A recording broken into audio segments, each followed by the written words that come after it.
नमस्कार। आज हम रॉबर्ट कियोसाकी की बहुत ही मशहूर किताब रिच डैड पुअर डैड पर आधारित एक काफी दिलचस्प विश्लेषण देखने वाले हैं। जी।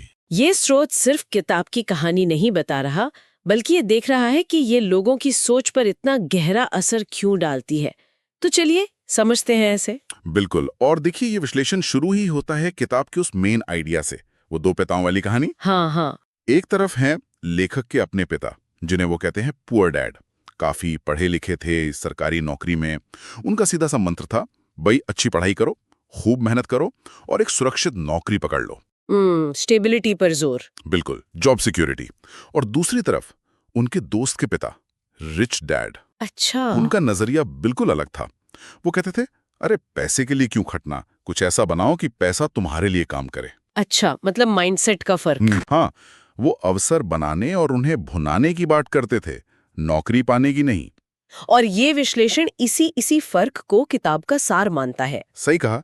तो स्रोत ये कहता है कि रिच डैड की फिलॉसफी का निचोड़ है, एसेट बनाओ, लायबिलिटी मत खरीदो। जी हाँ, बिल्कुल। और यहाँ एसेट का मतलब सिर्फ कोई टेक्निकल टर्म नहीं है। सीधी सी बात, हर वो चीज जो आपकी जेब में पैसा डाले। जैसे? जैसे मान लीजिए कोई प्रॉपर्टी है, उससे किराया आ रहा है, या स्टॉक्स हैं, डिविडेंड मिल रहा है, या फिर कोई ऐसा बिजनेस जो आपके बिना भी चले और पैसा कमा कर दे। अच्छा, तो मतलब अमीर बनने का रास्ता सिर्फ ज्यादा कमाने में नहीं है? नहीं, विश्लेषण के हिसाब से किताब यही कहती है, असली चीज है कि आप कमाए हुए पैसे का करते क्या हैं। और लाइबिलिटी फिर? लायबिलिटी इसका एकदम उल्टा है, हर वो चीज जो आपकी जेब से पैसा निकाले। जैसे कि? विश्लेषण में उदाहरण है, जैसे एक बड़ी महंगी गाड़ी, उसकी कीमत भी गिरती है और मेंटेनेंस का खर्चा अलग।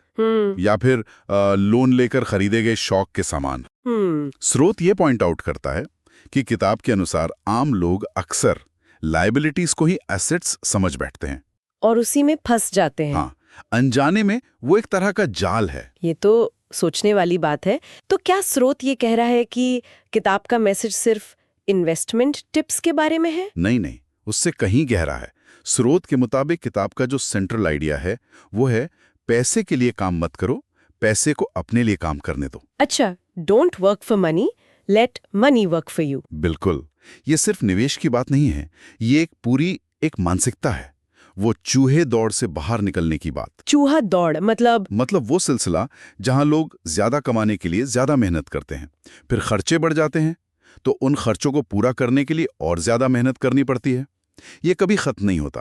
और इसका एक बड़ा कारण, जैसा स्रोत बता रहा है, हमारी पढ़ाई लिखाई के सिस्टम में है। हाँ बिल्कुल। विश्लेषण इस बात को हाईलाइट करता है कि किताब हमारे स्कूल कॉलेज की पढ़ाई पर सवाल उठाती है कि वो हमें पैसा मैनेज करना नहीं सिखाते। सही पकड़ा। हमें एकेडमिक्स सिखाते हैं, प्रोफेशनल स्किल सिखाते हैं, लेकिन पैसा कैसे काम करता है, फाइनेंशियल मैनेजमेंट क्या है, इन्वेस्टमेंट क्या चीज है, ये सब वो अक्सर गायब रहता है। और स्रोत कहता है, किताब का तर्क यही है कि इसी फाइनेंशियल निरक्षरता के कारण पढ़े लिखे लोग भी जिंदगी भर पैसे की परेशानी से जूझते हैं। अच्छा, तो इसीलिए स्रोत कह रहा है कि ये किताब लोगों को झकझोर देती है, क्योंकि ये हमारी बनी बनाई सोच पर चोट करती है। हाँ बिल्कुल।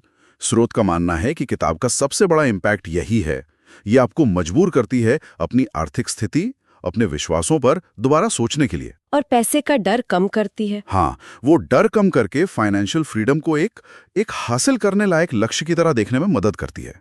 विश्लेषण में इसकी भाषा की सादगी की भी तारीफ है। लेकिन कुछ कमियां भी बताई होंगी स्रोत ने। हर विश्लेषण में दोनों पहलू होते हैं। जरूर जरूर। स्रोत ये मानता है कि पढ़ते हुए शायद लगे कि कुछ बातें बार बार आ रही हैं, थोड़ी रिपीटेटिव हैं। अच्छा। और साथ ही ये भी माना गया है कि इसमें प्रैक्टिकल कैसे करें वाले उदाहरण थोड़े कम हैं। मतलब ये क्या सोचना है ये तो बताती है, पर ठीक कैसे करना है उसके लिए शायद और भी कुछ पढ़ना पड़े। समझ गई। तो कुल मिलाकर ये विश्लेषण क्या कहता है, किसके लिए है ये किताब? देखिए, स्रोत के हिसाब से ये किताब उन सबके लिए एक अच्छी शुरुआत हो सकती है जो सिर्फ सैलरी पर टिके रहने के बजाय अपनी फाइनेंशियल किस्मत खुद बनाना चाहते हैं, जो अमीर लोगों की सोच समझना चाहते हैं। हाँ, जो ये समझना चाहते हैं कि अमीर लोग पैसे को, दुनिया को किस अलग नजर से देखते हैं। ये प्रैक्टिकल गाइड से ज्यादा एक माइंडसेट बदलने वाली प्रेरणा है। दिलचस्प। तो ये विश्लेषण हमें एक बहुत ही अहम सवाल के साथ छोड़ देता है कि क्या अच्छी डिग्री और एक सुरक्षित नौकरी ही काफी है आर्थिक सफलता के लिए? जैसा हमें अक्सर सिखाया जाता है, हम्म, या फिर असली बदलाव हमारी सोच, हमारी मानसिकता और पैसे के साथ हमारे रिश्ते को बदलने से शुरू होता है? बिल्कुल, ये वाकई सोचने वाला सवाल है।